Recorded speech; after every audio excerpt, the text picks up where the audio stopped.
let's take a look at what we are going to be expecting for the day on our gold. So first and first, if you are yet to subscribe and you have not done that yet, make sure you do it to click on the subscribe button.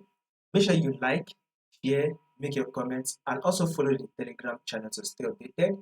The link to the Telegram in the comment section. Now, let's start with our trade. First thing first, you can clearly see that our gold, we are in a downtrend move. So this is our first low that gold gave, right? It gave us the lower low. Then here is our lower high. Gold was able to drop again to form a new lower low. Then this is the lower high. Gold eventually was able to drop again to form a new lower low. Here is the lower high, right?